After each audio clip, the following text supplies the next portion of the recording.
Hi everyone, I am the spiritual seeker. I am an independent researcher, numerologist, and member of Black Space Azania.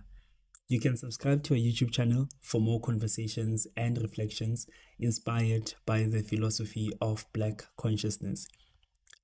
We previously looked into Zaudin Sada's 2008 Foreword and found that it was more of a biographical summary of Frantz Fanon's personal, professional, and political life.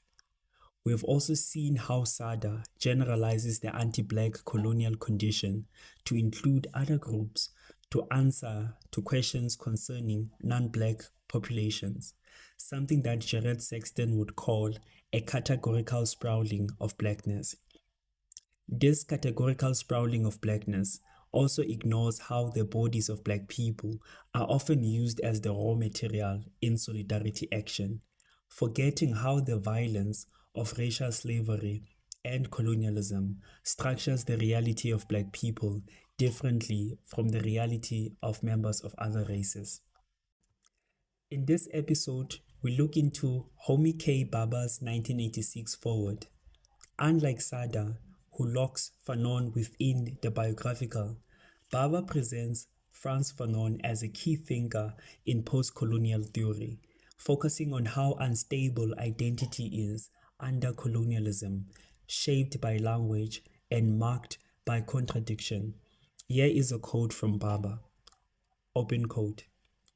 Despite his historic participation in the Algerian Revolution and the influence of his ideas on the race politics of the 1960s and 1970s, Fanon's work will not be possessed by one political moment or movement, nor can it easily be placed in a seamless narrative of liberationist history. Fanon refuses to be so completely claimed by events and eventualities. It is the sustaining irony of his work that his severe commitment to the political task in hand never restricted the restless, inquiring movement of his thought. Close quote. From the beginning of the foreword, Bhabha questions the invocation of Fanon's name and intellectual work through a rhetorical language in communist spaces in England, where problems of identity centered on race, sexuality, gender, human psychology, and cultural representation are seen merely as effects or upshots of petty bourgeois deviation.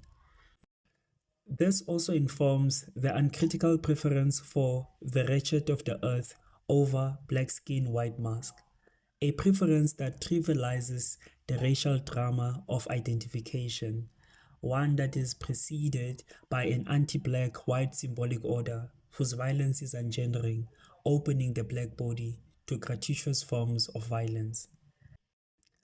This foreword is a good read for anyone who does not only want to know about Fanon's life from a biographical perspective, but someone who's also interested in his intellectual contributions and influences.